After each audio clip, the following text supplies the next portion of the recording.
perhaps the greatest lie ever perpetrated on populations all over the world is the condensation trail lie. What we're seeing in our skies is not condensation. It's sprayed particulate dispersions with very few exceptions. They shouldn't be there. Jet engines burn clean. So if there's anything coming out of them, it's an additive. They're absolutely not contrails. Contrails do not linger, dissipate, and go into cloud coverage, period, in the report. And I kept saying to people, you know, what is this? Because now the sky is no longer blue, it's starting to turn gray. And what I found was kind of like it was not socially acceptable. You know, we're all going to pretend this is not really happening. And I thought, oh, this is very bad. Most are unfamiliar with a science term called global dimming. That term refers to the amount of direct sunlight that no longer reaches the surface of the planet due to light scattering particles that are building up in the atmosphere. And although many of these particles are from industrialized pollution, the larger majority are from the ongoing climate engineering solar radiation management operations.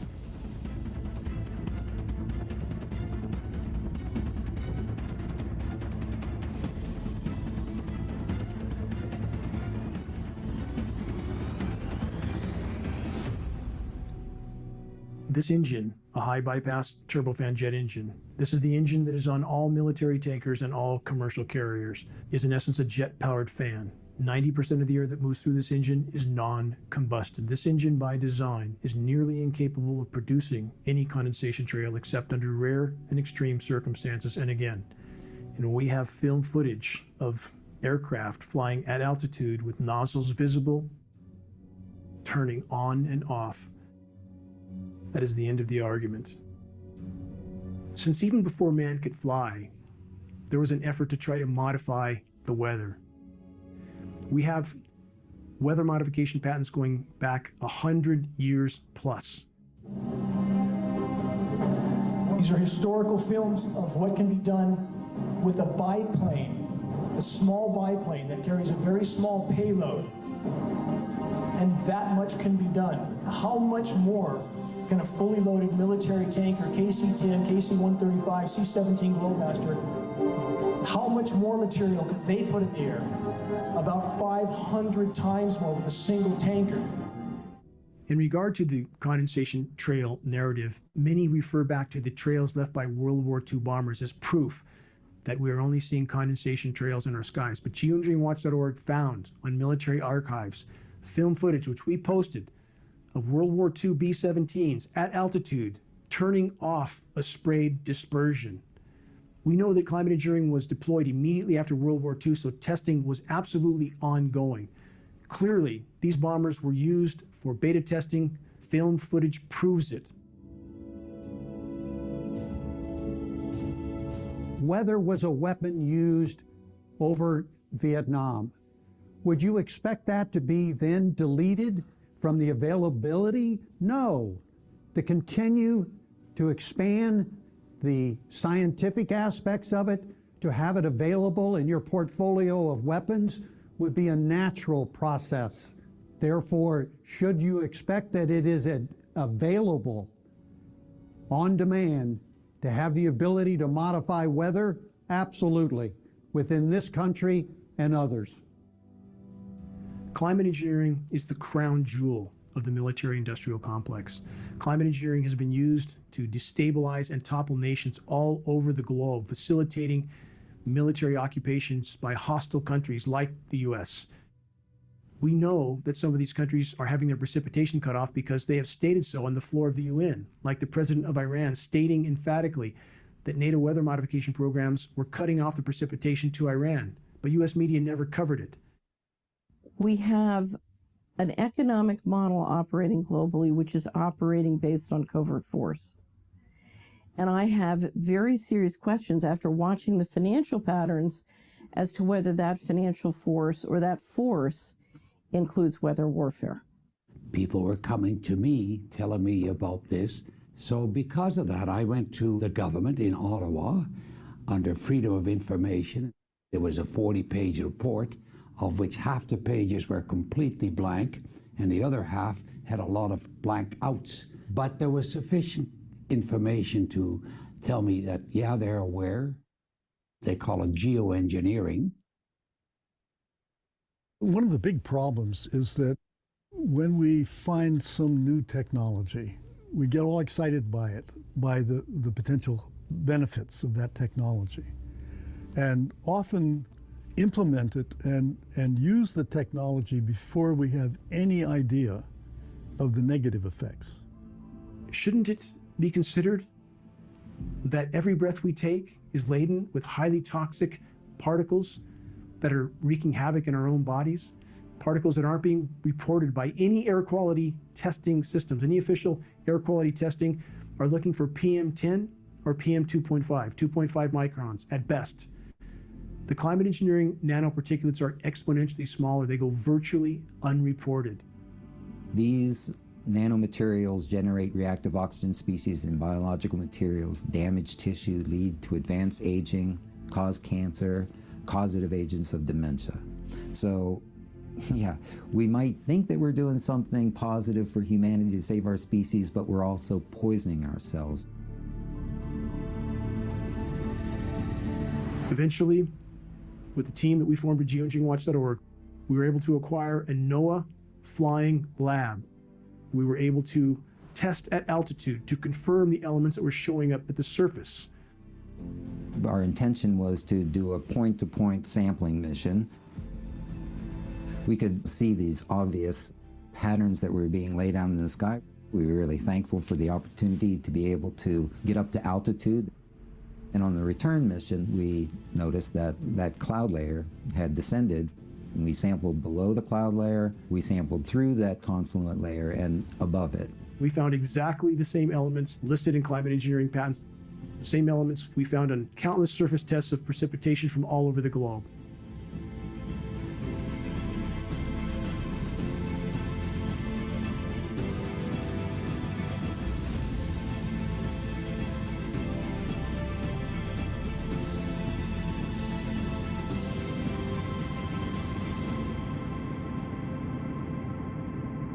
Governments all over the globe and the entire climate science community are telling the population urgently that climate engineering operations, solar radiation management operations need to be immediately deployed to try to mitigate the warming of our planet, to try to preserve what's left of its life support systems. And yet when the public, those that are awake, try to bring to the attention of academia and elected officials that we see climate engineering already being conducted in our skies all over the globe. It's already been deployed. Lab tests prove it. Film footage proves it. Documents prove it. And yet we have the continued denial from the climate science community and official agencies telling us that we're not really seeing what we're seeing in the skies. They tell us if climate engineering were deployed, it would look exactly like what we're seeing in our skies. But then again, they tell us that we're not really seeing what we are actually seeing. The paradox is the more the climate engineers spray the planet, destroy the ozone layer, disrupt the hydrological cycle, and increase the overall warming of the planet, the more they feel they have to ramp these programs up to try to mitigate some of the damage that these programs have done in the first place. That is the true definition of insanity. As a society, we are like a freight train heading for a broken bridge that is just a few years away from us. And I think people don't understand the exponential increase of toxicity in the environment. These operations should be considered the most insane endeavor ever deployed by the human race. These operations are systematically derailing all of Earth's life support systems in the attempt to blot out the sun. The myopic, short-term objective of trying to cool the planet while worsening the overall warming. The climate engineers, if these operations are allowed to continue, are pounding the nails into our collective coffins. From a scientific perspective, and what we know about nanomaterials and their effect on human health and the environment, this is a serious problem. And it really does warrant further scientific investigation. We need the answers to get to the bottom of this national security problem.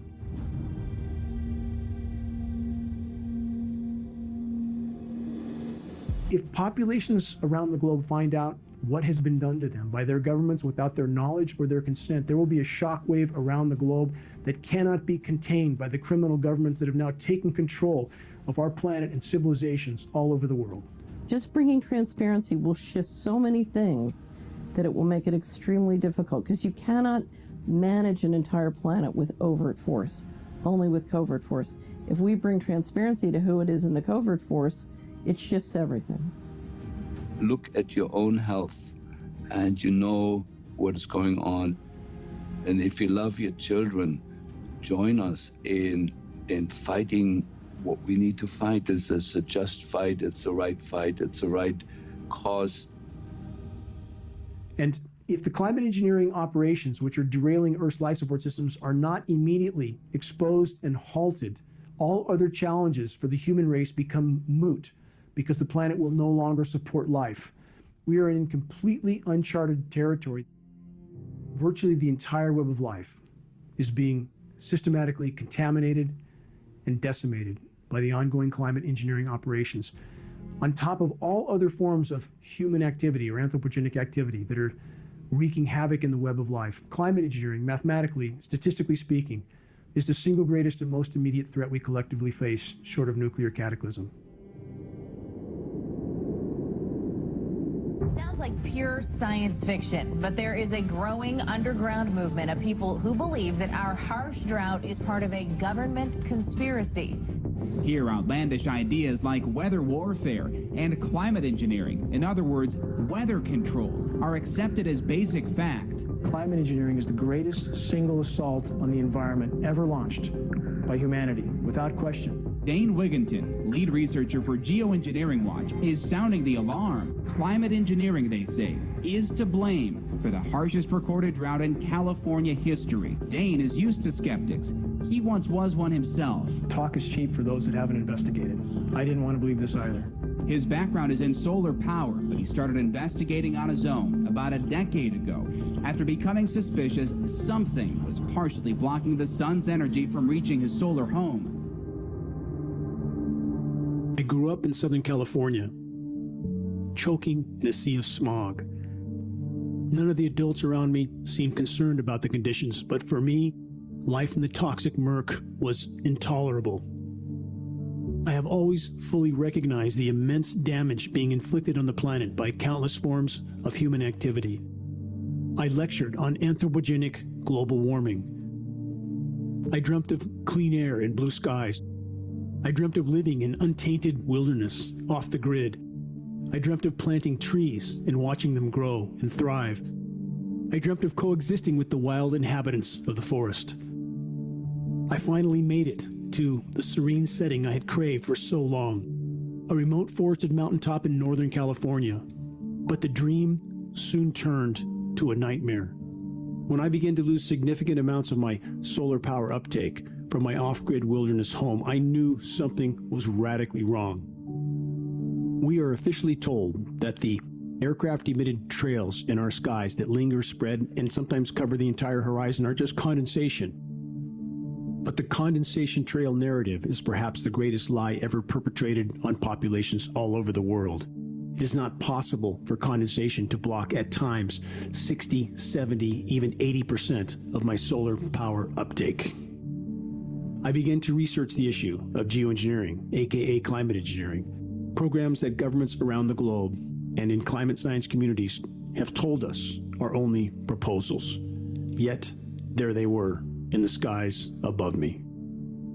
Even today, we are being told, falsely, by the climate science community that we have one final card to play to try to avert total climate collapse, total planetary meltdown, but this is in fact a lie. Climate engineering, weather modification patents go back more than 100 years, but all available data indicates that programs were first deployed at scale immediately after World War II and deployed over the polar regions in the attempt to increase the size of the polar ice packs and thus try to regulate Earth's temperatures. It lays the predicate and the foundation for the development of a weather satellite that will permit man to determine the world's cloud layer and ultimately to control the weather, and he who controls the weather will control the world. Numerous government documents posted at geoengineeringwatch.org, some as much as 800 pages long, prove that global governments, even governments that the public perceives as being adversarial, are in fact colluding and cooperating on the climate engineering issue due to the cross-border ramifications. You can't climate engineer over your own country without affecting the entire planet. They are all working together on these issues, and other governments around the globe are either actively or passively cooperating. Is the government experimenting with our weather? People say the government is up there in airplanes spraying all kinds of chemicals to change or manipulate the weather. It is called geoengineering, fighting global warming by putting a chemical dust in the atmosphere and reflecting harmful radiation back into space.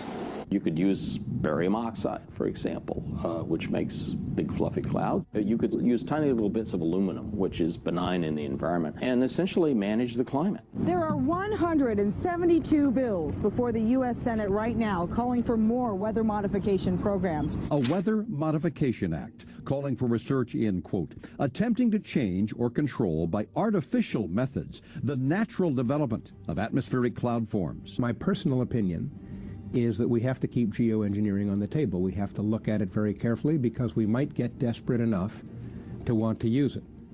There is a line of research on what's called geoengineering, which are various techniques that would delay the heating to buy us 20 or 30 years to get our act together.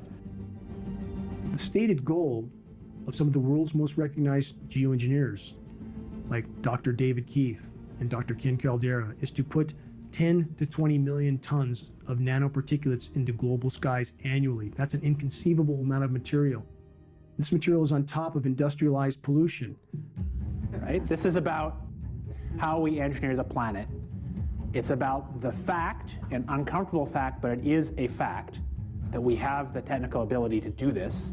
They are all fast acting, they are cheap, and they are fundamentally imperfect. There are problems of how you control something where an individual country can have tremendous leverage over the whole planet's climate, and where there are winners and losers in ways that really could be unpredictable. And I mean, not to frighten you, but I think you can imagine scenarios that lead to war. Another example is the array of technologies, often referred to collectively as geoengineering, that potentially could help reverse the warming effects of global climate change. One that has gained my personal attention is stratospheric aerosol injection. There's all sorts of ways you could do this, but the standard idea has always been spray sulfuric acid in the stratosphere 20 kilometers over our head and use that to stop the planet warming up. The example many people cite was when the Mount Pinatubo volcano exploded. And all of this ash went into the air and had a cooling effect on the Earth. And so people have long proposed since the mid-60s that you could artificially add dust to the stratosphere and cool the planet. Not that this would be a good solution for global warming, it would not. But it does show the way we're steadily developing the powers to manipulate the planet with comparative ease. That sulfur in the lower atmosphere is masking some of the climate warming from CO2. So is this the global dimming or something? Yeah. Their leading idea is basically to emulate what big volcanoes do, put material in the stratosphere to reflect sunlight. So the problem is the following. If you add SO2 to the stratosphere, SO2 doesn't condense. So you might want to put alumina in. Alumina has a very high index of refraction. It's very small. It doesn't coagulate. And you can engineer particles that have particular properties. You can get them above the stratosphere. You can concentrate particles near the poles. Costs are so cheap that the richest people on the planet could perhaps afford to buy an ice age.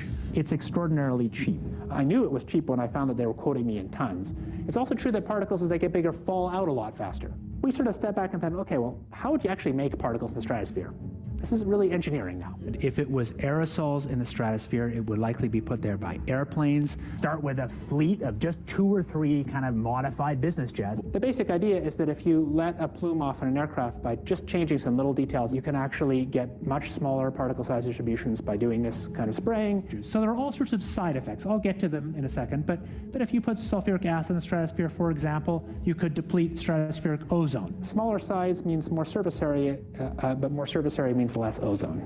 Is the stuff in the stratosphere going to be killing some number of people that are going to be sacrificed? It's an obvious concern. If it kills 1 million people and we're only doing 1% more, we're just killing 10,000 more people. You can do math. Okay.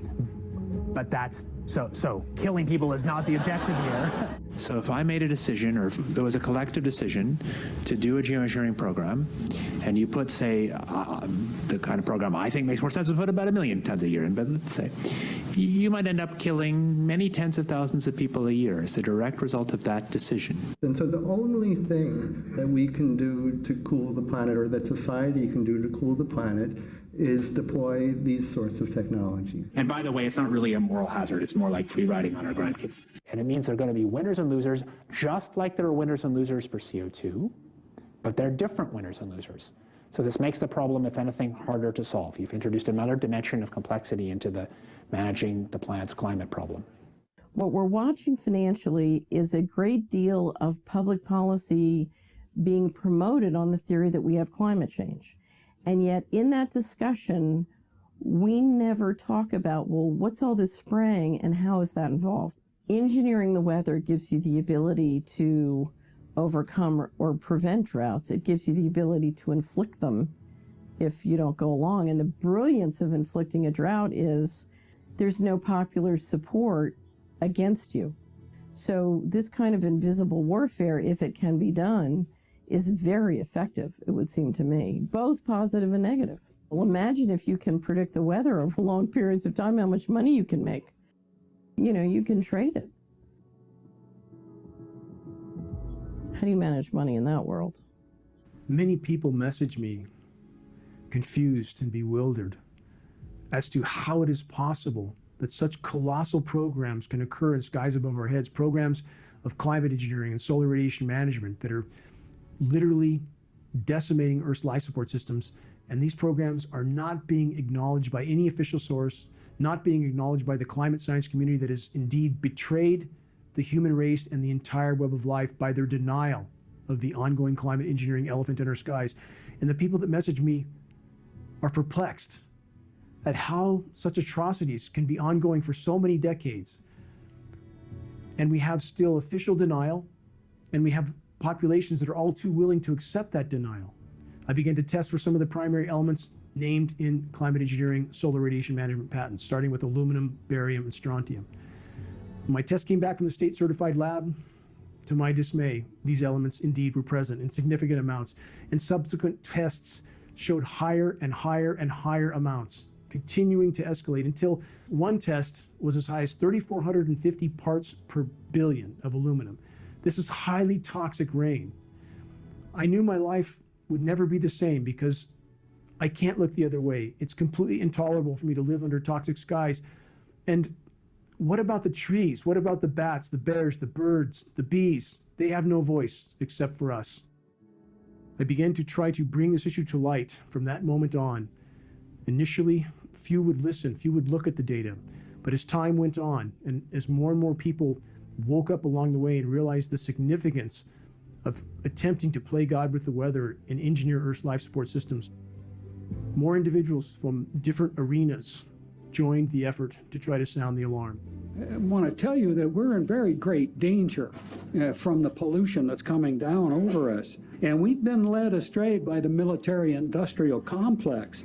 And they're responsible for the cloud's creation and weather manipulation programs.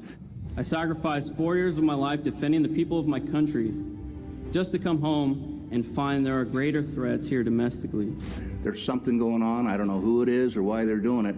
All I can testify is it's not natural and it's not normal. Now, the aluminum content of rain should be 0. And there's a lot of argument that aluminum is very common to be found, but aluminum is only common in a bonded form. It's not common in a free form, and we're finding high rates of free aluminum. Because you can spread so many small little particles through the environment, it dramatically increases the surface area that's in that environment because there's so many of them. When you look up at the sun and you see a white haze, that is aluminum floating in the air right now, and it's coming from the aircraft. Solar radiation management, SRM, to block the sun. That's the stated purpose. The consequences don't seem to be considered with these programs, but that is the stated purpose on almost all UN and global governance documents for these programs. And in the past 5 years, I have seen the number of patients with Alzheimer's disease, Parkinson's, and other neurodegenerative diseases tremendously increase, almost quadruple United States Code says you cannot experiment on the American public, and if you do, you got to report it to Congress within 30 days. Where's the proof it did that?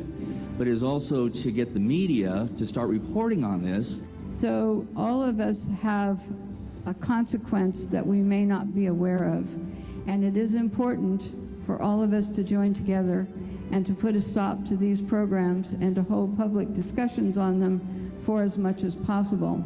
And I want all of you to know that it's important that we realize that this is not normal and natural, that these are programs, experimental programs, that are being conducted at this time, and we all have to stand up and say no.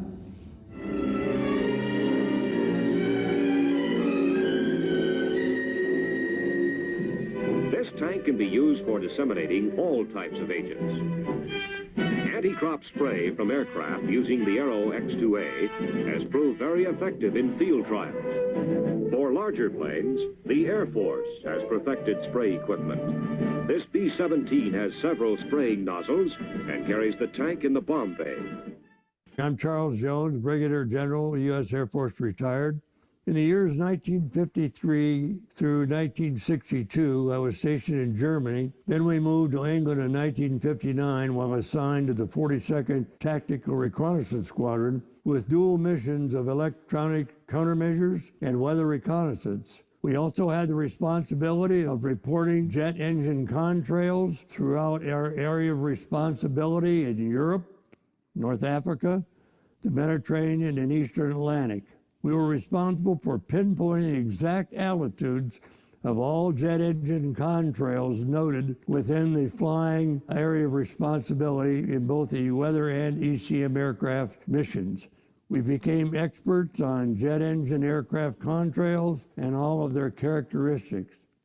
Much different from the white aircraft spray trails that consist of scientifically verifiable strain of aluminum particles and other toxic heavy metals, polymers, and chemical components. These are the long white spray trails that linger and slowly expand into light cloud cover that soon cover entire areas with an overcast, very light cloud cover. We're never going to get to the bottom of climate change until everything is laid on the table about geoengineering and the disasters that it can and is causing. My name is Richard Rolig. I served a career of 34 years in the United States Air Force. I was able to achieve the rank of Major General. I was in the acquisition business, developing new weapon systems, and did lead one major top secret program for 3 years. During the 10 years I worked at Raytheon, the exposure to various programs was limited to what they wanted you to work on. So even though I still had the top secret clearance and certain programs I got exposed to, that was not one of them. That was compartmentalized, as it should be, and unless you had a direct impact or you were personally involved in it, you would not have received that particular clearance. It goes back to around October of 17. I'm residing near an Air Force base here in Tucson, Arizona, Davis-Monthan Air Force Base. Aircraft exiting, doing their flight training, etc. And having lived around Air Force my whole life, my father even being a pilot, it became obvious to me that the contrails that were coming out of some of the aircraft in the local area were not normal looking. They took on a different texture, they spread differently, and so as a result, I started talking to a couple ex-pilots that are part of the organizations, asked them to look at it. My wife is a pilot. I had brought her out of the house. We looked at the contrails, and it was obvious that they were not normal. So as a result, we started doing a little research. Yeah, we called it the elephant in the sky. I mean, everybody on the planet is looking up and seeing this kind of spraying going on. I became involved in weather modification analysis due to my background as a weather observer in the United States Air Force. And as I was looking at the jet clouds in the sky, I realized that that's certainly not normal. And so I've been watching these abnormal clouds for a long time. Well, I started to learn about geoengineering just in a very personal way. I decided to leave Washington in 1998. I bought a small property in a farming community in Tennessee, and I still had business in Washington, and so I would drive back and forth between Tennessee and Washington, but I was also driving around the country networking with a variety of people, trying to understand what was going on in the economy. And as I was driving around, I saw this spraying, and literally you had planes crisscrossing in very unusual patterns. They'd fly back and forth, and you'd get this tapestry of crisscross spraying that would just hang in the sky for a long time. As an investment person, you're adding it up in your mind, okay, we have 2 planes over this county flying this many hours and spraying this much stuff. This is very expensive. Who's paying for this? And I was doing a lot of research at the time on a great deal of money that was going missing from the federal government on a covert basis. On one hand, you have all this money going missing, and on the other hand, you have this fantastically expensive spraying program going on. The ongoing global climate engineering operations must be considered a new Manhattan Project on a scale that is almost inconceivable. Governments all over the globe are either actively or passively participating in the ongoing climate engineering insanity, all for their own reasons, all in the attempt to keep business as usual until the last possible moment. Geoengineering is occurring, it's been occurring, it is not new, and your tax dollars are funding this. Well, my name is Kristen Megan Edwards. I am a U.S. Air Force veteran. I served 9 years on active duty working in bioenvironmental engineering. Upon my separation, which was honorably, I went and worked for the VA in the Veterans Health Administration as an industrial hygienist and an environmental specialist. So as an industrial hygienist, my job was to protect people from such things as heavy carcinogenic metals and hazardous materials. And through that, all items that came on base was approved through what is called an Air Force Form 3952. And that is a hazardous materials acquisition. So in order for a chemical to be brought on base, it had to be tied to a specific task. If people were painting aircraft, we knew where that paint was going and what it was being used for. And this was all for liability. So when you start to find constituents coming on the base that you're trying to remove from the base and engineer out through different industrial processes, that was a red flag for me and really told me to do my own research. I've often wondered with the large amount of people in all branches of the military who work in an environmental facet, why they aren't coming forward. I don't think a lot of people are connecting the dots. Now, I wouldn't have stumbled upon why these constituents were being brought on base unless I had heard about geoengineering. So a lot of times I think people are supporting an operation, but haven't really seen outside information to tie it to why this is going on. To see how much taxpayer dollars are used in military operations, whether they're peacetime or wartime, to see how much money is spent to reduce hazards, again, that affect human health and impact the environment, is a complete contradiction to geoengineering using wartime exemptions to not be cited through the EPA. This is a huge waste. This is fraud and waste from the U.S. government. And that this is allowed to go on, to me, is unbelievable. I think it's one of the most dangerous, diabolical things that has ever happened to us. It's the most dangerous thing short of a nuclear cataclysm. So I take it very, very seriously, and will do everything I can to try and expose the problem and encourage people to do likewise. Well, when I was growing up, I was really a fan of Kurt Vonnegut, and Kurt wrote some remarkable works. And I later learned that most of the fodder for that work came from the work of his brother, Bernard Vonnegut, who was a scientist at GE under Irving Langmuir, the lead scientist there. That work was focused on the production of ice crystals at elevated temperature using a compound called silver iodide. I would like to take you into the laboratory and show you a few of the experiments that led us to our outdoor experiments in converting clouds into snow. These are some which I photographed that were formed in the laboratory. This is a picture of the first cloud that we seeded back last November. Putting dry ice from a small dispenser in the bottom of the plane, under many conditions, of course, full-fledged snowstorms will be produced in this way. Nature at last has permitted to do a little something about the weather. These were something that scientists had worked on, developed through the 1940s, 50s, and 60s, and were likely being deployed even today. The research done by Vonnegut and Langmuir coincided with changes in our sky. As these programs, or at least this type of research, increased, the skies started to change. My first real observation of those changes and real awareness of it came, I was looking up and saw patterned skies of these trails that were being laid out by planes, then developing into confluent layers that would drift perhaps hundreds of miles, changes the weather, changes the temperature around you. Also, the light intensity and the quality of light was changing. It was funny that there was not really a lot of published literature on this material. There had been some governmental reports that I had dug into. There was some evidence that this type of research was being conducted. And in fact, there was a presentation that was given where Dane Wigington asked some questions about the materials that they were discussing and their possible role in weather modification programs.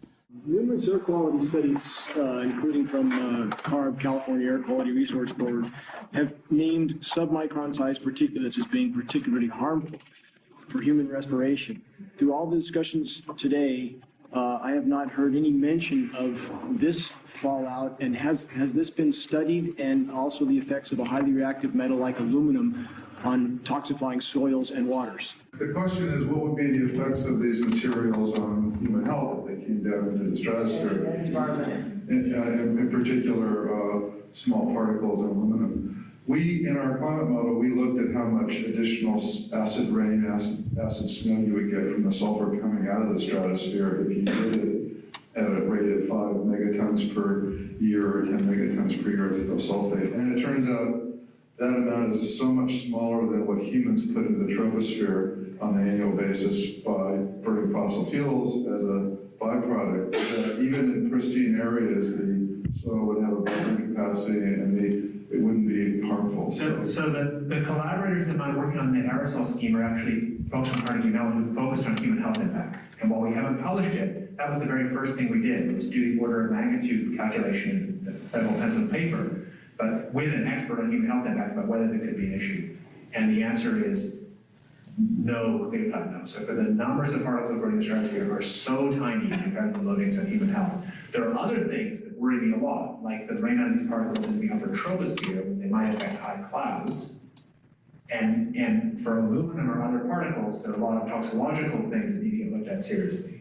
But if you're just thinking about the sheer number of particles and the human health impact of small particles, the answer is, well, we haven't published it. That was the first thing we looked at with some of the leading experts who do epidemiological research on human health impacts, and it's not even close to huge. So 10 megatons of aluminum dumped into the atmosphere will have no human health impact. So let me be more careful here. We're separating out the toxicological, but so the aluminum we've only begun to research and publish nothing. The question I was asking was purely about particle number density. So what we did is we said, we looked at some global estimates now we have of aerosol global estimates that were built for epidemiological purposes of the global loading of aerosols in terms of health impacts. And we said if we added on top of that what we're doing from the stratospheric aerosols, could it have any impact? And the answer is that was totally irrelevant. But that was just on particle number. We haven't done anything serious on alumina, and so there could be something terrible that we'll find tomorrow we haven't looked at. So after I saw that footage, I contacted Dane, and I started asking him some questions myself because I was interested in what he knew already. I mean, he was very forthcoming with all types of information. I realized that he had published a lot of material online, and I started perusing that material and found that, he was digging at something where there was, again, a lack of available scientific evidence, and that's where I became quite interested in contributing in any way that I could. I then, working further with Dane, and with great thanks to our contributors, was able to take a number of flights where we could sample through these condensation trails or these confluent layers that had been laid out earlier in the day, So on the first sampling mission, we started at the Baltimore-Washington International Airport. The University of Maryland has a twin-engine Cessna that is a flying laboratory. It has a sampling nozzle at the front of the plane that collects air samples prior to any contact with the plane or the engines or anything behind. Those samples are then taken through a tube, pass through a filter cassette, and these filters are glass fiber filters that are pretty large pore space filters that do effectively capture ground pollution. So PM 2.5, those particle sizes are 2.5 microns, and they've done a really good job of it, but it's not really the proper equipment to completely evaluate the number of particles that might be smaller than that. And we're talking 10 to 100 times smaller than the PM 2.5 particles. But those do capture some of them. And we flew in an air-controlled zone and basically flew big circles trying to get to altitude, but the control towers wouldn't actually allow us to reach the altitude that we needed. They basically want you to pass through that zone. The second flight that we conducted was flown from BWI to Albany International Airport. All right, we're just in pre-flight here. This morning, we observed emissions from several planes, several high-altitude planes, flying between 25 and some up to 40,000 feet. And the trails that were left behind these planes spread out into a confluent layer. And the low angle of the sun in the morning allowed for us to observe the polarizing effects of those particles using simple polarizing lenses. We could see these obvious patterns that were being laid out in the sky. We were really thankful for the opportunity to be able to get up to altitude, that we could observe these materials and sample that cloud layer. Our intention was to do a point-to-point sampling mission where we could actually reach altitudes, approaching 20,000 feet. Unfortunately, on our flight from BWI to Albany, the layer that we observed was at 27,000 feet, and I think we made it to about 23,000 feet, perhaps, and so we were below that confluent layer that we observed. We landed, had lunch, they refueled the plane. We have two blank control samples. One was taken prior to the flight, one was taken after the flight. So we should have, again, two blank samples, and actually three samples, one on ascent, one at level flight, and then slight ascent from 17,000 to 21,000, and then changed the filter and took another sample, third sample, as we descended. And then on the return mission, though, we noticed that that cloud layer had descended from 25 or 27,000 feet to about 17,000 feet. So we could easily reach through that, and we sampled below the cloud layer. And I'm saying cloud, I mean an induced cloud layer. We sampled through that confluent layer and above it.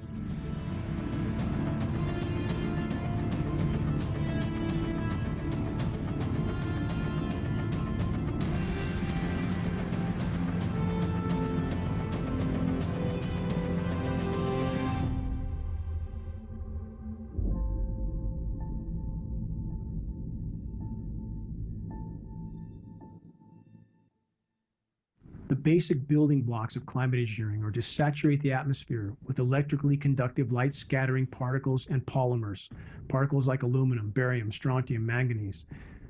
These particles are then manipulated with extraordinarily powerful radio frequency microwave transmissions that can heat the upper layers of the atmosphere like the ionosphere, that are used to create pressure zones that steer upper level wind currents, which then steer weather systems.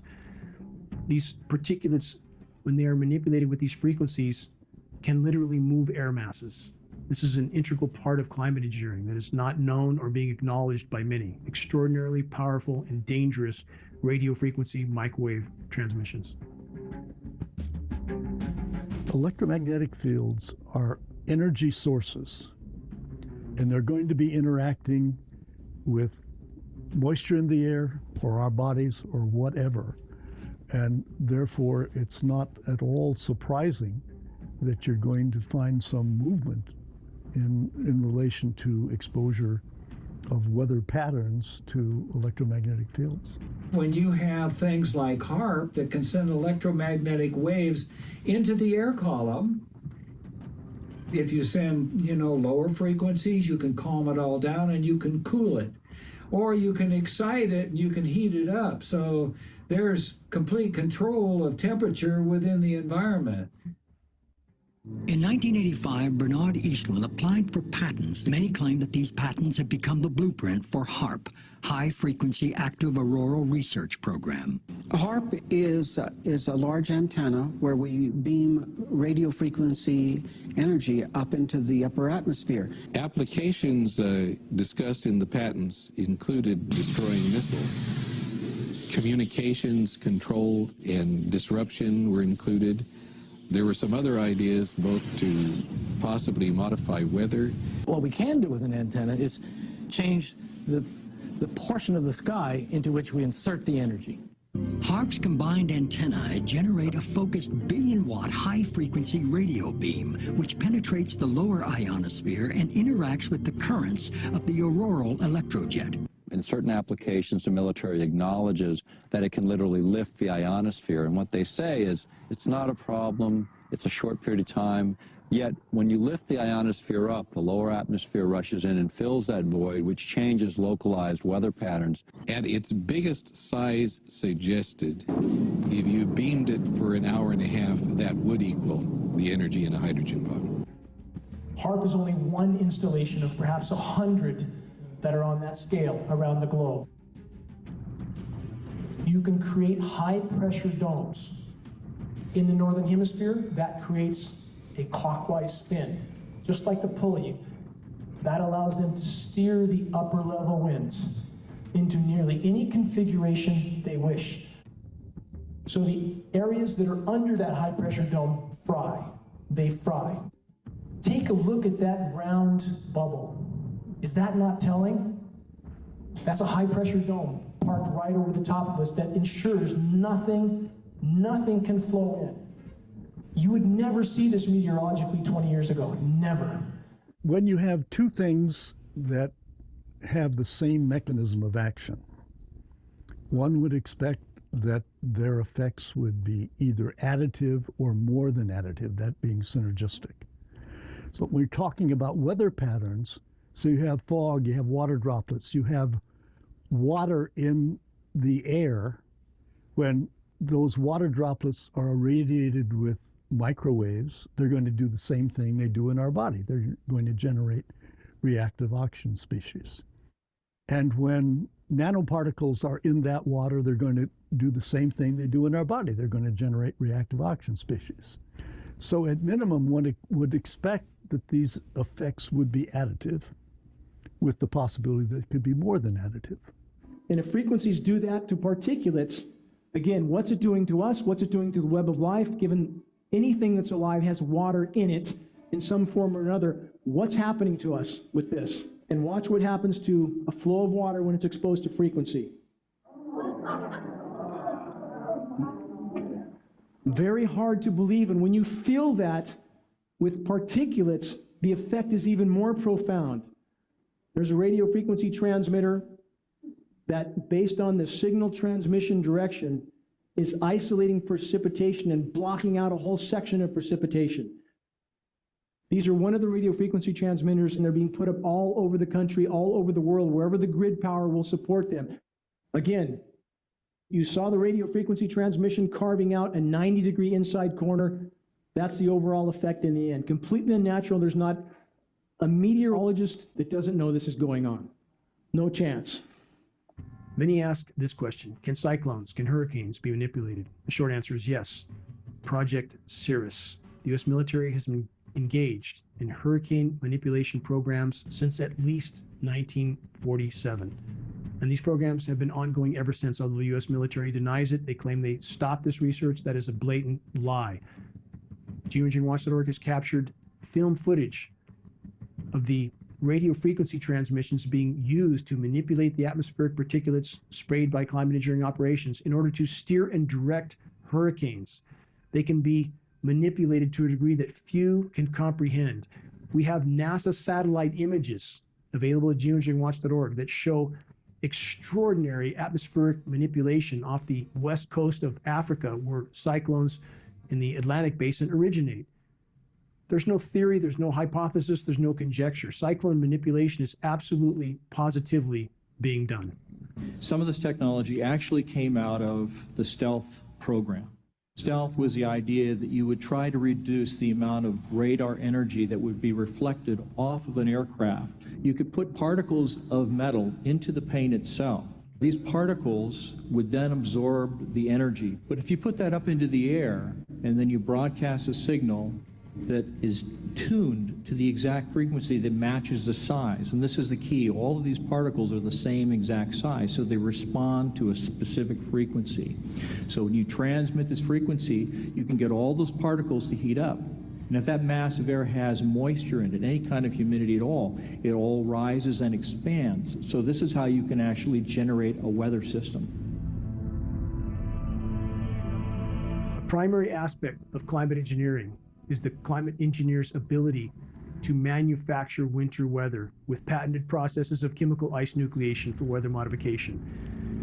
In doing so, they can seed cloud moisture with what is termed endothermic reacting elements, energy absorbing elements that create a cold, dense layer of air that sinks to the surface of the planet and creates a shallow layer of cold, perhaps a few hundred feet thick, that creates the illusion of winter weather on a planet that's in total meltdown. So the surface temperatures are in fact very cold, sometimes astoundingly cold, but it's a shallow surface layer, manufacturing winter weather events that are then sensationalized by corporate media, dividing the population, again, confusing them as to the true state of the planet and the true temperatures on planet Earth. They have focused oftentimes on particular regions, like in 2014 in Boston on the east coast of the US, creating snowstorm after snowstorm after snowstorm with chemically nucleated moisture and creating sensationalized headlines from that event. 100 million Americans have been hit by a winter storm, packing pretty much everything in the weather arsenal. And convincing much of the population that there was nothing wrong with the climate, that there was in fact record cold in some places, and thus in places where there was record warmth even during winter months, people tend to ignore that. As the planetary warming becomes a runaway event, the chemical ice nucleation elements that have been seeded into cloud moisture reach the surface before freezing.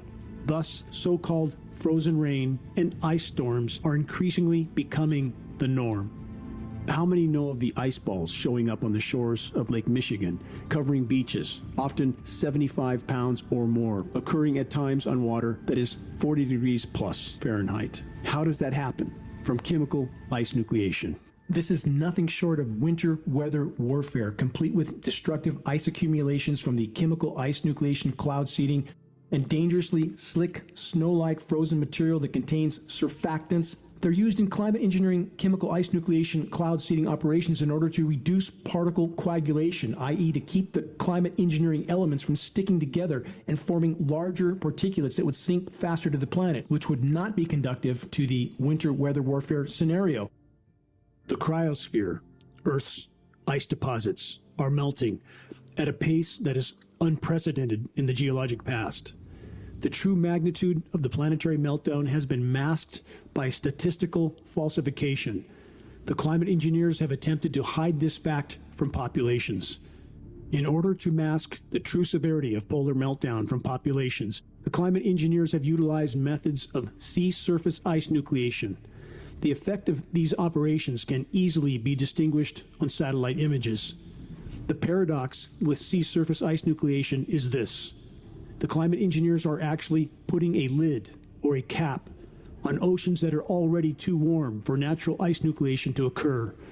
In doing so, the climate engineers are, in effect, sealing the heat in the oceans, thus increasing the overall heating of the planet.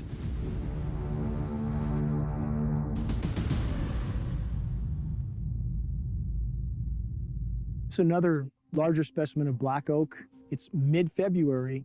It's already leafing out. It's 2 months ahead of when it should be leafing out. The leaves last fall stayed on the trees, and in late November, December, when a certain series of rains comes, we've seen this the last 4 years, all the leaves on the deciduous trees wad up dead, but still hang on the tree as you see lower down in this tree, that's what we have. It appears to us as if some sort of defoliant is included in the aerosol spray mix. And we know fruit farmers have been using this type of method to cause their orchards to go dormant for years. This is because the temperatures have been rising so progressively. Defoliants remove the foliage or leaves from the plant. A week after defoliation spraying, the plants stand dry and almost leafless. Defoliation, a maneuver designed to peel back the cover from which the Viet Cong spring ambushes on Allied supply convoys and troop movements. Decomposition of forest floor duff, the materials on the forest floor, leaves, pine needles, twigs and sticks, is now almost non-existent. The soil microbiome has been devastated. The root systems of trees and forest flora are dying off, just as the crowns of the trees are also dying off. Climate engineering contamination is not only killing soil microorganisms, it is also causing trees to shut down nutrient uptake, which in turn initiates a slow, protracted death of the forest. Because of Earth's collapsing ozone layer, intense UV radiation is causing the stomata, the respiratory ports of trees, to shut down. Thus, trees don't respirate. They can't feed. They're simply dormant. The forest no longer smells like a forest because the trees are not breathing. Even during the spring and summer months, an increasing number of trees are growthless. What we are left with is stagnant, silent, dry, dead, and dying forests that are just a spark away from total incineration. Every single person that I've talked to so far has made the mention that I don't know why it's doing what it's doing. It's burning differently. It's burning more aggressive than it has in years past. And I know we say that every year, but it's unprecedented. It's burning in every direction all at the same time. The single greatest factor that is creating the conditions for the unprecedented wildfires all over the globe is climate engineering. Why? Because climate engineering is disrupting the hydrological cycle, i.e. the rain cycle. Climate engineering is destroying the ozone layer, which is bombarding forests with incredibly intense UV radiation, killing them from the top down. Climate engineering is ionizing the atmosphere, making it more electrically conductive, and this in turn facilitates more dry lightning, igniting yet more fires. Climate engineering is blanketing forest foliage and forest floors with a highly incendiary dust, aluminum nanoparticulates, barium, polymers. This further adds to the flammability of the forest. From every conceivable direction, climate engineering is the single greatest causal factor in regard to the epic forest fires that are consuming forests all over the globe. The equilibrium of our planet has been completely obliterated. And there are now feedback loops that have been triggered, as many as 50. It means once you knock a domino over, that domino knocks over a larger domino and still a larger domino. And the process continues, and that is now occurring on planet Earth. And now we have methane releasing from formerly frozen methane hydrate deposits all over the globe, in Siberian tundra, on the Arctic seafloor.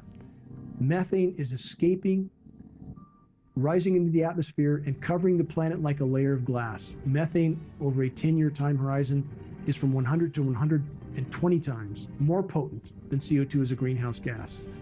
There's enough methane in these deposits to turn our planet into Venus many times over, and it is releasing now. And climate engineering, in the attempt to mask what is unfolding, has actually further fueled the process. Climate engineering alters upper level wind currents. That in turn alters ocean currents.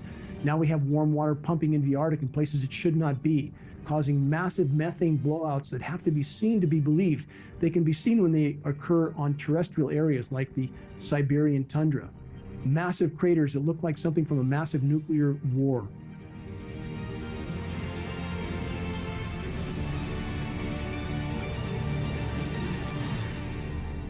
The question is that people should be asking is, if this is going on, why is nobody talking about it?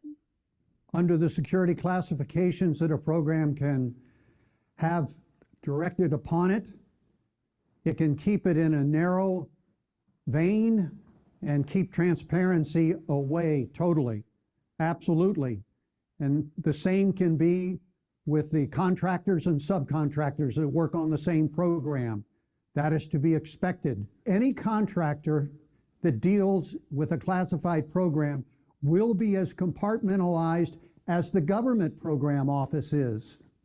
That's the whole purpose. The ground rules are the same. In fact, you can't even bring that home and talk about it with your family or your friends or other work parties that are not also cleared on that specific program, whatever program that is. You only are told what you need to know. And so they assume that most people don't need to know anything, and the rest to only know a little bit, except the people who are pulling the strings. Many ask why environmental groups are not addressing the climate engineering issue. They appear to be more concerned about protecting their 501c3 nonprofit than they are about protecting the environment. Ignoring and obfuscating the truth about verifiable sources of damage to the environment is not protection. This is total betrayal. It's the same fraudulent behavior we see from every large corporation on the planet, towing the line for the power structure while decimating the entire biosphere in the process. Turning two blind eyes to this situation will not save us from the reality of the near-term impact we are facing. Here's the bottom line. There can be no legitimate discussion about the climate or the state of the climate without first and foremost including the climate engineering issue. We do not have political representation for anybody being interested in saving this planet, and that is something I cannot understand. There is an ever-increasing unhealthy cooperation between really all of the major media and the forces behind the scenes that are responsible for the environmental destruction. So many people try to deny that these programs could be occurring because they claim if they were occurring, there would be people lining up to blow the whistle. And that is so utterly and totally false when we know that with modern day surveillance, every word that anybody of significance says is recorded somewhere by someone. And when we know what happens to whistleblowers like Julian Assange, why would anyone line up to put their own neck on the block to blow the whistle on these types of programs, knowing that it will at minimum destroy their life? Even though half the pages were blanked out completely and others partially, the fact that they provided me this information and acknowledged, yes, they were aware, it's geoengineering, they were aware, they knew it was happening, and they were monitoring and part of it in that respect. So it's happening, no doubt about it. If these programs were in any sense benevolent, why would there be an illegal federal gag order right now on all National Weather Service and all NOAA employees, the nation's weathermen, an illegal federal gag order? Well, that should tell you right away that all of this is happening at a really high level, obviously. So they won't take questions on it. They feed us BS information on what's going on. The people that are telling us what we ought to be doing are leading us astray. And there needs to be a comeuppance and a really good investigation of what's going on. If you look at the total wealth that we can create on planet Earth, if we create a financial system which supports life and is in alignment with life, what I will tell you is our current financial wealth is less than 1% of what's possible. We don't have economic problems on planet Earth. We have a political problem. But the economy is so suboptimized, and that's because there is this force controlling it from top down. So whatever's going on, I say tell the people, because you know the people can deal with it, and the people can, whatever problem there is, they can deal with it or they can solve it. So I'm big on transparency, and I know if enough people push for enough transparency, we can figure it out. Could a strange substance found by a Southwest Arkansas man be part of a government test? KSLA News 12 investigation reporter Jeff Farrell shows us the results of testing we had done about what's in our skies. They begin as normal contrails from a jet engine, but do not fade away like a normal contrail. KSLA News 12 had the sample tested at a lab. The results? A high level of barium, 6.8 parts per million. More than 3 times the toxic level set by the EPA. We're just about ready to go into the clean room facility. We will be looking at the samples by scanning electron microscopy. Scanning electron microscopy will provide information about the particle size distribution, We will be able to get some elemental analysis. What really this technique is for is to prioritize our samples for downstream, more advanced imaging, more high-resolution imaging, especially by transmission electron microscopy. Put on a fresh pair of gloves. We're going to start with sample number 8. This is the blank that was collected on the return flight. No flow through this filter, so this filter should be free of any particulates. I'm going to use these scissors and forceps that have been cleansed with isopropanol and then acetone, and wipe free with these dust-free cloths. These are the series of samples that we're interested in.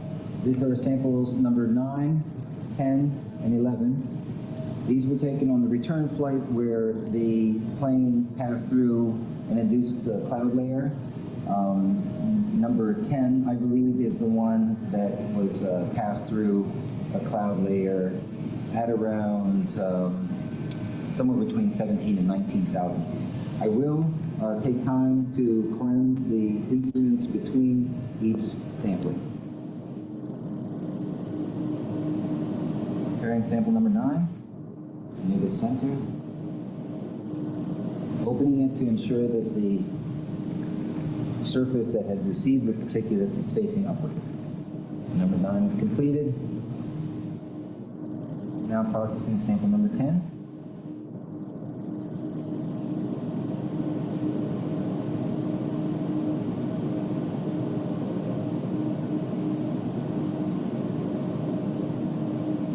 One additional sample, this blank sample was taken after the plane landed, and 3 of the samples containing actual airflow particulates had been collected. So we have one prior to the mission and one at the conclusion of the mission.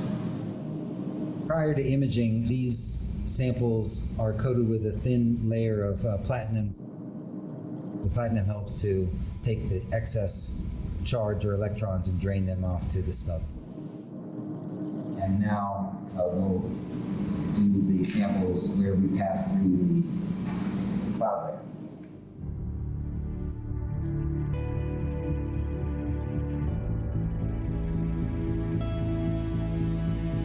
A few little bright particles. This particle here is probably the one that we'll do the most analysis on.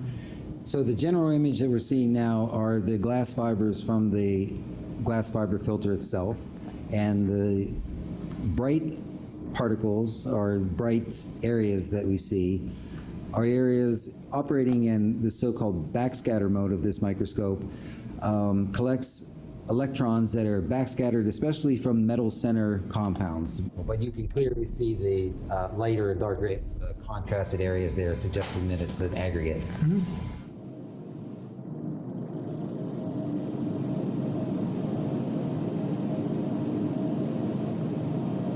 Some of the smaller particles in here we're looking at on the order of about 450 nanometers long.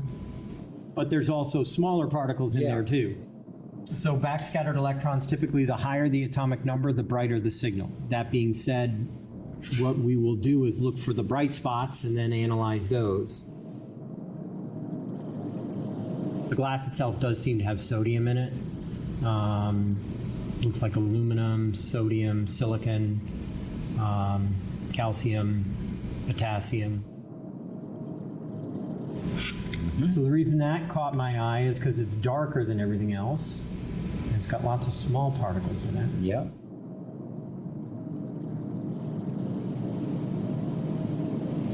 And this gives us a lot of information. Again, it identifies which filters have qualitatively more materials, just, basically we see more material on it. It also gives us information about size of particles and potential for aggregates that we might be dealing with in the samples. Barium sulfide again? So barium sulfide is interesting. What he's doing now is just getting a high resolution image of it to see if this is indeed a single particle or if there's any evidence that there's an aggregate of smaller particles.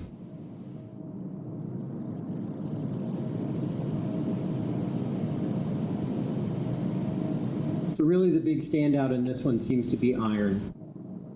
In this field we have one there, 2, 3, 4. Yeah. And I did analysis on all of them. They all seem to be pretty similar in composition. Yeah. Well, this is definitely made up of much smaller particles. Yeah. So this may be a clump of what you're looking for. And we just analyzed 3 different areas.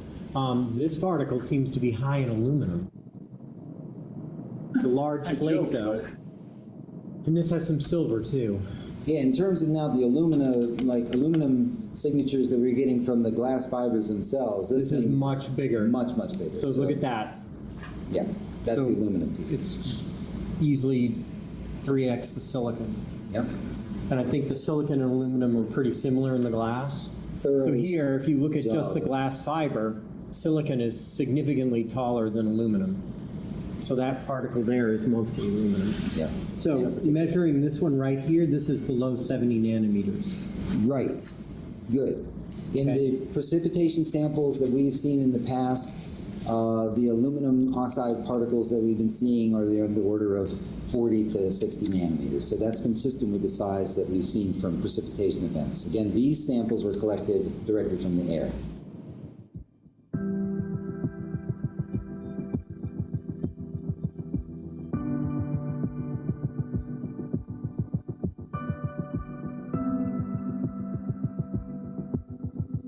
There's not a lot of approaches or instrumentation that you can use to observe these nanomaterials. I mean, again, these are the sizes of viruses. And so really the only equipment or instrumentation that is appropriate for identifying these materials is a high-resolution transmission electron microscopy. This allows us not only to determine the size of the particles, we can also determine the composition using a technique called elemental dispersive spectroscopy. It's done within this large microscope. So it will give us information about the morphology of the particles, the composition of the particles, and we can actually see the crystalline spacing, so the spaces of the crystals themselves. So we are talking high resolution microscopic techniques that are really the only way to be able to observe these directly. Morphology is important because the productions of these materials are really of a constrained size range, and we've seen this already in samples that we've analyzed from other sources. American Element produces lots of these nanomaterials, and you can actually purchase them online. The size distribution of these engineered particles are quite homogeneous. Yeah. Ooh, it's like there's aluminum. Now, what I've done is tell it to calibrate to the aluminum peak. So now what it's doing is going through each of its process times and each of its gain values and calibrating. Oh, man. I can tell you this much. What I'm seeing right now is far superior to the last time I ran that calibration.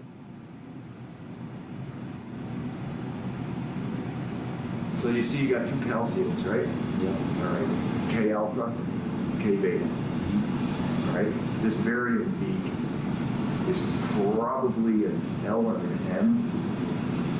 Here's your major barium. Yeah, and then you have the other to confirm. Yeah. Correct. Barium is a triple quadruple. It's definitely yeah. Oh yeah. The significance of the results is that, to my knowledge, this is the first evidence of nanomaterials collected directly from the emissions of aircrafts. This is the first time that this has been reported or acknowledged. There is aluminum and there is aluminum. So the way the people are involved in the destruction of our beautiful planet get away with it is because the crust of the Earth consists of aluminum silicate. Although traces of aluminum may be found in almost any soil, only those clays containing 50 or 60% aluminum ore and known as bauxite are mined for commercial production. And so their argument is always, well, we always had aluminum in the system and our body knows how to deal with it. Well, there is a difference between creating nanoparticles of aluminum which do not exist in nature, which is a highly aggressive material that is seeking to chemically react with other things.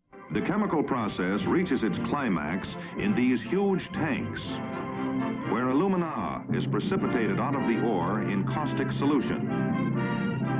Later, the water content is driven off by baking in giant rotary kilns, resulting in this pure snow-white powder known as alumina. An ever-increasing amount of this alumina is being used in chemical processing, in soil conditioners, in abrasives, and many other applications. Aluminum particles are highly reflective and thus serve the stated agendas of the climate engineers, reducing direct sunlight. The nanoparticles of aluminum are also powerful desiccants, absorbing atmospheric moisture, reducing atmospheric relative humidity, derailing and disrupting the entire global hydrological cycle. Nanoparticulates of different materials are produced for lots of different reasons. In fact, they're in cosmetics. Titanium oxide nanoparticles used for sunscreen, zinc oxide. So they're not a new invention. What has happened recently, and again, my knowledge is primarily the medical and health effects studies, is that we've learned to manipulate and create nanoparticles for specific design purposes. We have exploding amount of national laboratory facilities which are researching just the nanomaterials. And it's scary because every single one of them, first of all, is toxic to human body. And second, it absorbs the gigahertz range radiation. Every single nanoparticle absorbs gigahertz radiation. Nanoparticle has nothing to do with the original material where it stems from. So aluminum in nanoform, you can literally explode it. It can be ignited at much, much lower temperature. In this form, another unusual property of aluminum appears.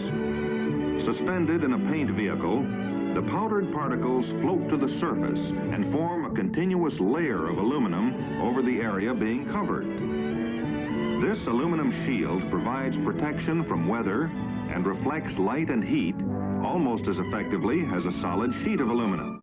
Aluminum is one of the two metals, iron and aluminum, that exist in a 3+ state. Each plus means lacking an electron. And so aluminum salts are the most electron deficient metal, and with that highly, highly reactive to the proteins inside our cells, which are loaded with electrons. And so aluminum makes very, very strong bonds with the proteins in our cell, which means a protein that has incorporated aluminum becomes a dysfunctional protein that no longer works. We have about 200,000 working proteins in the body. That's what creates your testosterone. That's what creates your insulin. This is all made by intracellular proteins. And those get contaminated with the aluminum and become highly dysfunctional. No creature has ever been found to utilize aluminum. There is no creature, no virus, no bacteria, no fungus, nothing that thrives on aluminum. It's deadly to all life on Earth. In national defense, as in many other fields, aluminum is everywhere. In the air, on the ground, and on the sea, versatile aluminum serves our fighting men. And this is the thing about the constituents used in geoengineering, is they are similar to items that are going in ground operations. So whether you're standing aircraft parts that can stain strontium chromate, changing brake pads, working around barium, bending aluminum metals for different aircraft parts, this could all be explained as to their exposures. But the question is, those that don't work in those areas that are showing these symptoms, where's it coming from? I think in the next couple of hours, we'll see that actually open up a bit before the clouds start to return a bit. That's the high cloudiness we're being sprayed up from the north. There's more upstream, though, for us later on this afternoon into this evening. That we've been dealing a lot with the military activity in terms of chaff anyway, and that's something that I experienced for the first time yesterday. That was a whole lot of fun, and that's where the military just basically dumps some of the tiny particles of plastic or metal mylar into the atmosphere. And when you see this kind of a pattern like this, you can rest assured there's something going on. They're actually little bitty magnetic and little bitty strips of, whether it's aluminum. Then you see these bands of very distinct cloud cover moving into the region. That is not rain, that is not snow, believe it or not. Military aircraft flying through the region is dropping chaff. Small bits of aluminum, sometimes it's made of plastic or even metallicized paper products, but it's used as an anti-radar issue, and obviously they're up there practicing. Now, they won't confirm that, but I was in the Marine Corps for many years, and I'll tell you right now, that's what it is. So we conducted the analyses of these nanomaterials and conclusively confirmed that there were aluminum oxide, barium sulfate nanoparticles in the samples that we took on the East Coast on that second flight. For my mind, that would be sufficient, but I'm also was quite interested in, well, what's going on the West Coast? Are these similar types of results can be collected in various regions? I was really thankful to be part of a third sampling mission. We flew from near San Diego up to the Bay Area and back on one of these days where, again, there was clear evidence of patterned skies being induced by the emissions of aircraft. In this sampling mission, there was a couple of different things. One is that we used a Learjet. It's a pressurized cabin, for one thing. We can get to higher altitudes. It's much quicker. And we used instrumentation that was appropriate for smaller particulates. We had instruments to monitor the air quality in real time. We had 2 particle meters on board, one that measured PM 2.5, so that would be relatively large particles that we're normally concerned about, these respirable particles that get into our lungs. But we also had on board a particle meter that went down to 20 nanometers. So that meter, combined with the larger particle meter, gave us a full assessment of materials ranging from 20 nanometers up to 2.5 microns. Our filters that we use were 0.1 micron, so that's 100 nanometer pore size. That would capture many more of the nanomaterials that were being released. What we're breathing in pressurized cabins is actually air from the outside. It's being taken in front of the engines. Some of the airstream goes into the engine to feed the combustion process, and then bleed air then off of that is taken directly from the outside, pressurized, and then is used to pressurize the cabin. And we could sample it right from the vents. So we had a sampling wand that we could hold up to the vent, and the sampling wand was sampling for the ultrafine particles. We sampled through one of these confluent layers, and as we passed through that layer, the larger particle meter basically read just ambient air within the cabin. With regard to the nanoparticle meter, there was clear evidence that there were smaller particles at significant numbers present within that layer. And that is significant. I mean, this is not only just the number of particles that we observed, but also that they were confined to that smaller size range. Above the layer, again, the air quality was quite good. Below the layer, air quality was quite good with regard to the smaller nanoparticle meters. But within that layer, there was clear evidence that there were smaller particles at significant numbers present within that layer. It has significance because this emerging condition known as aerotoxic syndrome, where airline attendants, pilots, people are becoming allergic to their own aircrafts. There really hasn't been identified any known cause of this phenomenon, but nanoparticles of that type can cause things like allergic reactions, these same symptoms that are being experienced by all of these people in the airline industry now. The data that we collected using the particle meter is already convincing in terms of there are nanoparticles that are present within that induced layer. What is needed now is a larger contribution from a broader community of scientists, health workers. However, that takes time. And in my opinion, we don't have that kind of time. These materials will reside in our children for their entire life, however long or short that might be. So we don't really have time to say, oh, more research is needed, although it is needed, but not at the same time as we continue to disperse these materials and affect our human population.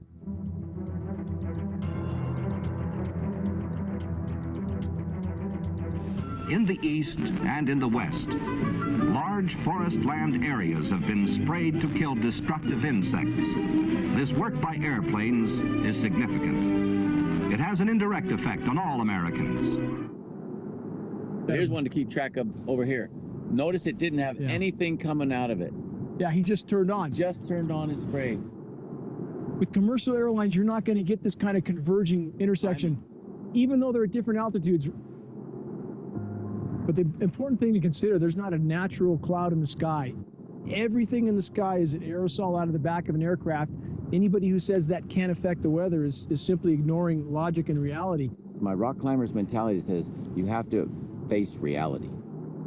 You just have to face reality, or if you don't, you could end up at the bottom of a cliff because gravity will take you there. When I see El Capitan over there looming in the distance, and I think about the times, I feel what this place has given me is so much as a human being to experience life. You can't not care. You have to care about it. You can't not care. You can't not care. That is not human. That's a human who's been conditioned to no longer be a human being. With all the spray that's been put up in our atmosphere, it apparently has come down and it's affecting the environment. You see all the trees that are dead and in the process of dying right now, flashing out. And you can see the really brown ones that have just flashed out with the needle still on them. It's progressing throughout the whole hillside. Even on the top slope, if you look to the back slope up there, I mean, they're flashing out everywhere. That's right. You don't have any kind of uniform green. You have just various colors of dead and dying. That's all you have. What a thought that we're standing here at this point in history dealing with this madness. Maybe 2 years from now, we won't even be able to stand here. It's been proven this is happening throughout this country and around the world. This is supposed to be Yosemite, a national treasure, World Heritage Site. You want to take a picture? What are you going to see?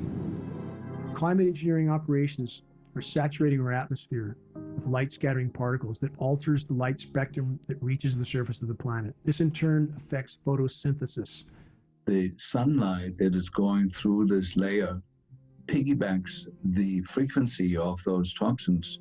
When you're exposed to the sun, when there is that gray halo between you and the sunlight burns and it feels very, very unpleasant, and you end up feeling miserable at the end of the day. Whereas when the sun goes through a clear blue sky, you may get a sunburn if you stay there too long, but it's a pleasant warmth that you're getting. We've been told that the ozone layer is recovering, but that's a blatant lie. That's a cover-up. We're being bombarded with very dangerous levels of UV radiation, not just UVA and UVB, but UVC, the last spectrum of UV radiation before X-ray. So if we have 10.5 milliwatts per centimeter squared and we subtract the UVA, which I believe was 4.3 milliwatts per centimeter squared, we end up with about 60% of the total incoming UV is UVB, and that's simply off the charts. It is well known and understood in the science community that climate engineering operations would damage the ozone layer. But because the science community is betraying the human race and the entire web of life, they are not admitting that these operations have long since been deployed and are destroying the ozone layer. And when people feel how intense the sun feels on their skin, it is not their imagination. Extreme UV radiation is killing plankton. Plankton populations globally are plummeting. At this point in time, plankton is the single largest oxygen producer on the planet. No plankton, no people. Climate engineering from every conceivable direction is pounding the nails into our collective coffins. In order to try to understand what was going on with the bombardment of nanoparticles, I decided to test lichens. Now, environmentally, lichens only get their nutrients and energy from the air and from rain. I tested and found that the most common element found was aluminum. There are a number of things that happen with aluminum saturation. Rather than acidic, it creates a basic formula in the soil which favors some plants and destroys others. In root systems, it can have a significant impact on their absorption and nutrient uptake. The pH of the rain is 10 times more alkaline than it used to. The pH of the soil is 10 times more alkaline than it used to. For acid soils, they've gone neutral. It hasn't gone much past neutral, but it's still 10 times more alkaline than it should be. The soil has been the most destructed entity on the planet. We know that the soil contains tens of thousands of different species of microbes, bacteria, fungi, helminth, viruses, that are absolutely essential for the soil to produce food that actually nurtures us. A lot of work has been done on tobacco and wheat and rye grasses, that germination of seeds in the presence of nanomaterials, of aluminum oxide, for instance, significantly stunts root growth and leads to a plant that has been compromised. Most of the oxygen that's being produced by our planet is produced by things like trees and algae and cyanobacteria. All of these life forms are negatively impacted by exposure to nanoparticles of aluminum oxide and other nanomaterials.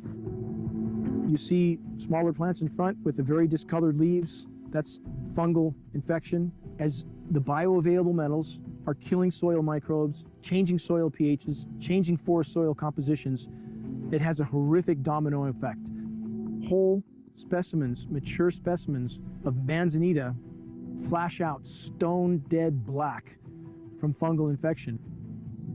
In the geoengineering mix, these are nanoplastic particles that are spiked with aluminum, with titanium, with strontium. Basically, the oceans are covered with a sheet of plastic. The oceans can no longer evaporate the water that the atmosphere needs to keep the earth blue and green like it used to be. The algae in the ocean depend on a lot of sunlight in order to produce oxygen. And they can't do their job anymore because they're not getting the light they need.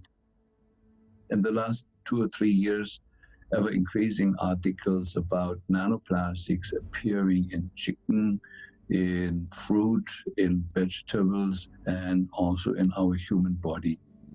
Every animal that we eat now is full of these nanoplastic particles. And these are certainly not animals that have swum in the ocean. These are land-based animals. They've never eaten a plastic bag, and yet they're accumulating these nanoparticles. And the only possible source of that is the air that they breathe. At this late hour on our planet, when we most need alternative forms of energy, climate engineering is dramatically diminishing all three primary forms of alternative energy. Climate engineering is disrupting the hydrological cycle, i.e. the rain cycle, causing protracted droughts all over the world, which is dramatically reducing hydropower production. Climate engineering, by its very description, solar radiation management to block the sun, greatly diminishes solar power output all over the world. Climate engineering also reduces wind power because it reduces convection. Atmospheric layers of reflective particles reduce convection, which in turn reduces wind, which reduces evaporation, again decreasing potential power output for all other forms of energy. Many are absolutely overwhelmed when they are introduced to the climate engineering issue. They try to convince themselves that our government would never do this to us. But such a conclusion doesn't hold up to available data.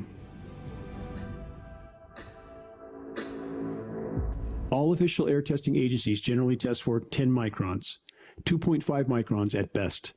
Atmospheric testing has proven that climate engineering aerosols are unimaginably smaller, in the 20 to 100 nanometer range. The smaller the particle, the more deadly it is to inhale. Available science studies prove that human hearts and human brains now have not just millions, but billions of nanoparticles lodged in them. Most know that bee colonies are collapsing. What most don't know is that insect populations in general are also collapsing all over the world. Bees are dying of symptoms resembling Alzheimer's and dementia in human beings because they're packed full of aluminum. Why aren't the beekeepers acknowledging this? Why isn't this fact a headline all over the globe? To suit our convenience, we clear other large areas of natural life in order to build towns and cities. Our homes, stores, and factories, clustered closely together, are easy marks continually tempting invasion by the insect enemies. Our only answer is to wage constant battle with the bugs. This must be intelligent, organized, well-planned warfare. We must fight our insect enemies with every weapon our imagination and science can devise. Chemical warfare is quick death to our enemies, whether used on a small scale or on a large scale. Vast areas can be treated in a short time, an outstanding advantage in our warfare against the insects. What's it like for an insect to be poisoned by a crop-dusting aircraft? Don't we all know? Is there any difference whatsoever between crop-dusting insects and the global climate engineering spray operations that have long since contaminated our entire planet and every breath we take? How can we avoid this? Answer, we can't. You can make very high quality, and do this in just a jet in a very simple way, make high quality aluminum particles just by spraying aluminum vapor out, which oxidizes. And implementation decisions will be risk to risk decisions. The risk of doing it against the risk of not doing it. It's very good to have research on new applications of technology that are beneficial, but it should be balanced at the same time it's developed with the study of the adverse effects, if there are any. Now, as it happens, the Air Force conducted a study starting in 1993. It was called In Vitro Toxicity of Aluminum Nanoparticles in Rat Alveolar Macrophages. That's a real fancy way of saying testing the effect of aluminum nanoparticles on the white blood cells in the little air sacs in your lung, the alveoli. And what they found in this 8-year study was that these particles, when you're exposed to them long enough, it suppresses the ability of your white blood cells to defend you from airborne infections coming into your lungs. And so essentially by breathing this material in, your immune system is dramatically suppressed. If we can't breathe, if we can't inhale without sucking up highly toxic, bioavailable, bioaccumulative particulates that lodge in our systems like a plaque, elements like aluminum, barium, strontium, elements that are highly toxic in and of themselves, but when combined, become exponentially more toxic. 70% of the nanoparticles that are already within us are introduced to our systems through just respiration. So we breathe them into our nose, the ethmoidal sinuses then collect them, they can migrate to our frontal lobe through the olfactory nerve, and there they can generate reactive oxygen species and cause brain damages of different type. Everything we know at present suggests that generation of reactive oxygen species is the cause of aging, cause of almost every disease that we know. Certainly dementia, but other diseases as well. A lot of the nanoparticles, not all of them, but a lot of them have metal ions. Metal ions are potent generators of reactive oxygen species. When you have nanoparticles in the body, they are small enough so they go everywhere. There's no barrier to them in any part of the body. They cross the blood-brain barrier, they cross cell membranes. They're even more reactive or can be more damaging than virus particles. We have natural defenses against viruses. We have no natural defenses against nanomaterials. And again, they never leave our system. They don't die. They're not cleared. We don't produce antibodies against them. So we are exposing humanity to a class of materials that will continue to damage biological tissue for the lifetime of that organism. The Japanese developed a blood washing method called apheresis that was used for reducing cholesterol and fats from the blood. And then a brilliant German toxicologist came along and modified this procedure where he could not only wash out the blood, but also the plasma from the connective tissue, which is a much deeper look into the system. The entire blood volume and plasma volume is put through a filter system several times and filters out anything that's toxic. And with this method is the first time you can actually measure body burden, or how much is in the entire body. And as it turns out, nanonized aluminum is by a factor of roughly 100 times, 94 to 120 times more prevalent than any other toxin, nanonized aluminum. And we know that we absorb aluminum very poorly by eating it. That cannot be the possible route how we get toxic. The only way that we can get these high levels of aluminum is through inhalation or through injection. This was a big wake-up call. To let the evolvement of a program impact my grandchildren, even my children, not necessarily the immediate years for myself, is a very personal concern to know how it will flow down through the elements of the family. I often find that those who question actions of the government often don't want to get involved until it directly affects them. If you look up into the sky, this is directly affecting you. If you have a family, your children, your wife, your husband, your extended family members, your animals, this is directly affecting all of us.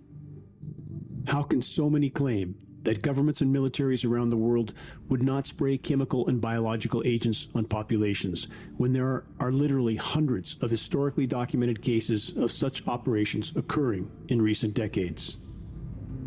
Many biological warfare experiments were officially used to test the range and dispersal patterns of aerosol, particulates, and biological agents. In the United States alone, by 1977, 239 open-air biological tests had been conducted over unknowing U.S. populations. Tests were conducted throughout the 20th century, many of which took place concurrently with the covert ramp-up of climate engineering operations. We are expected to believe that this experimentation was benign and not connected to the climate engineering operations, just as is the case with the ever-increasing exposure to microwave transmissions all over the world. Many of what we are told are only cellular communication towers have power supply inputs that are 10 times larger than what is needed for communications purposes. The compounding synergistic toxicity of these operations is accumulating inside all of us. What makes us sensitive to Wi-Fi and to the electromagnetic radiation in general is the metals in our body. And we never used to have aluminum in our mitochondria. The aluminum in our mitochondria makes the inside of the mitochondria resonant with Wi-Fi, and they start heating up, and it starts destroying the mitochondrial DNA at a very, very rapid rate. And so it's really the synergy of the metals dispersed in our body and the Wi-Fi making our body a resonant antenna with the Wi-Fi environment. And of course, you know, we're going now from 3 or 4G to 5G with the ever increasing amplitude of energy that's delivered into our systems. This is one of those life or death choices. But we're not just talking about my life or your life. We're talking about something that is killing the fundamental living system on the planet. We are bathed now in a soup that is comprised of nanonized aluminum. Glyphosate forms 6 different salts with aluminum and works as a carrier to carry the aluminum deep into our brains. And the only other missing thing there was to open the cell walls, open the blood-brain barrier, is the ever-increasing exposure to radio waves. Half of the people listening to this talk will die with or of dementia. And the main cause of dementia is the nanonized aluminum particles. There's somebody behind the scene orchestrating that with the perfect understanding of the human condition and of toxicology, and brought the 3 things together that will, in a very, very rapid period of time, we're talking 6-7 years from here on, cause major destruction of the human nervous system that could be stopped at a switch we could have a clean world tomorrow.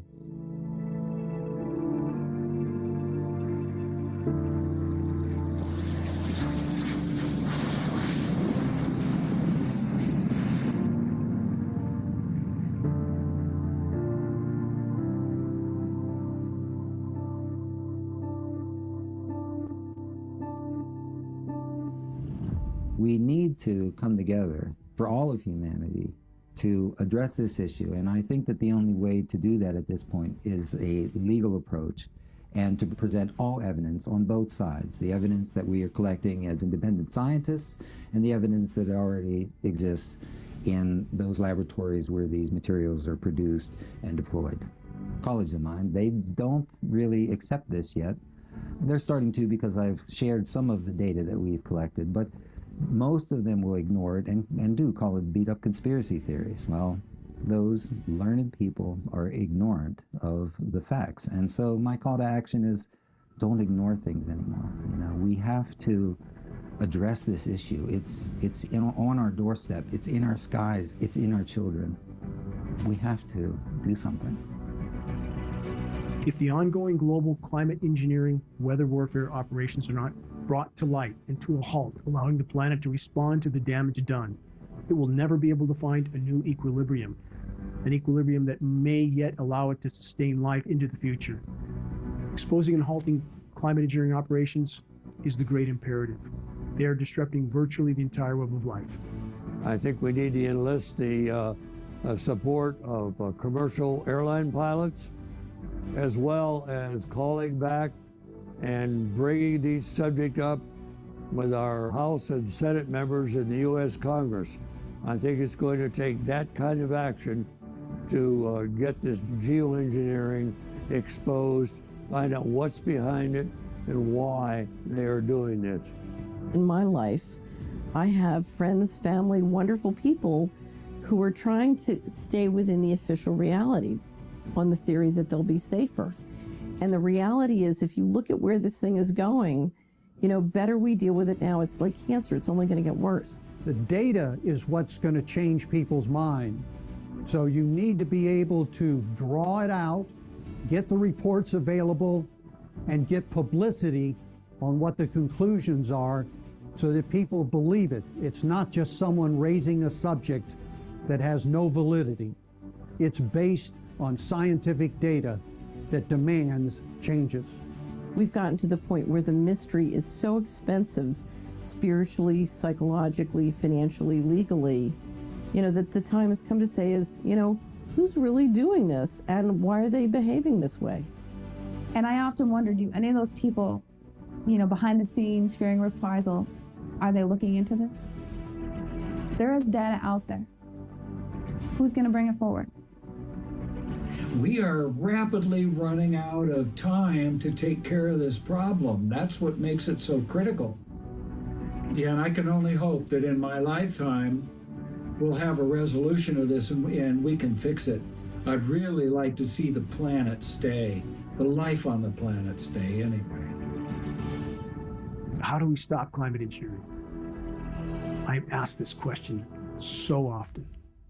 The only way forward in this fight, the only way we can expose and halt climate engineering is from the inside out. With a critical mass of awareness, a level of awareness so vast that it causes a shockwave around the world, so that populations all over the world know what their governments have done to them without their knowledge or consent. A level of awareness so vast that our military brothers and sisters and their families understand what they are really a part of, literally self-extermination. We must reach a critical mass of awareness. It is the only way we can expose and halt climate engineering processes, and this effort will take all of us. You cannot change anything when you are dead. When you are dead, it's already gone. So as long as you are alive, do something, I would say. I do trust human ingenuity and human intelligence, and I think we still have a chance, but things are far more serious than the general public is aware of. The song is going to be over very soon if you don't turn things around. We have a system full of great pain and great suffering and great poverty, and, you know, people sort of walking around in the dark playing bumper cars. It doesn't have to be. And so part of what has me so optimistic is I know what's possible. I know that what we have now is tiny compared to what's possible. So now's the time to figure out what's going on and why. Now, our only chance is to stop interfering with Earth's life support systems, to expose and halt climate engineering once and for all, allow the planet to respond to the damage done to it on its own. Climate engineering is not a cure. Climate engineering is a curse, even worse than the disease it claims to treat. Time is not on our side. The sand in the hourglass is running out at blinding speed. Please, make your voice heard.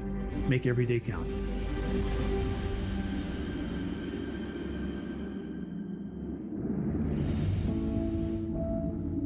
Please forgive me if I ran for a moment on the memories from my former life, my life before the last 20 years of my desperate attempt to sound the alarm. I spent so much time on or near the ocean. I got my scuba certification at age 14. Being below the waves was always an escape to another world. A world that still made sense. A world in which I often felt I wanted to remain. And I feel so fortunate to have seen and experienced life below the surface of the sea in numerous parts of the world. In the waters off New Zealand, Australia, in the South Seas, Fiji, the most remote locations in the Sea of Cortez, the Gulf of California. But the vast majority of my diving sabbaticals were around all the shores of the Channel Islands, off the coast of California. And how incredibly miraculous and thriving were the once expansive kelp forests there. I would meander in total solitude through these mystical undersea landscapes that were teeming with life. When the water clarity was at its best, the visibility could be well over 100 feet. And on such days, stunningly beautiful beams of sunlight would glisten down through the kelp stalks, rising up from so far below me. It was like being in the canopy of a long-lost medieval forest. And weaving my way through the massive kelp stalks in total silence, I felt like a wild and free bird flying through an untouched and unspoiled paradise of unimaginable beauty. So many species, all playing their individual part in the miraculous web of life. Seals, making their way through the kelp, would often alter their course, and they would swim up to me and stare right into my mask, directly into my eyes. They were curious. Many of my memories from the kelp forests now seem a very distant dream from another life. Moments that I knew, even while they were occurring, were slipping away. It was beautiful. It was nature. A part of the living ocean. A part of the web of life on which our lives depend. I had to leave that life. There was a constant calling of conscience inside me. I felt there was much I had to do, that there was a long journey before me, yet to be traveled. The deepest and most untraveled wilderness has always been my sanctuary, and when I trek there alone and in solitude, I feel most connected to the whole. I marvel at the complexity and the miraculousness of life, the countless forms of it. I try to contemplate the endless and seemingly impossible factors that were necessary for life to exist and flourish on this spinning ball of rock in the harsh and hostile environment of space. A ball of rock with its own magnetic shield, with its own moon that stabilizes its orbit, that orbits a life-giving star at just the right distance, with miraculous atmospheric layers that, for unimaginably long spans of time, have facilitated countless forms of life. How wondrous it all is, each part. A dragonfly, a tree, a bird, a whale, the sunrise, millions of tons of water magically floating through the sky in the form of spellbindingly beautiful clouds, bringing life-giving rain. When I witness the destruction of this miraculous web of life, I can only think of returning to the front line of the battle to sound the alarm. Reaching a critical mass of awareness in the population is the only way forward in this fight. The challenges we face are immense. The odds are against us. But as the proverb goes, it's not over till it's over. Any one of us could be the final pebble that triggers the landslide of awakening.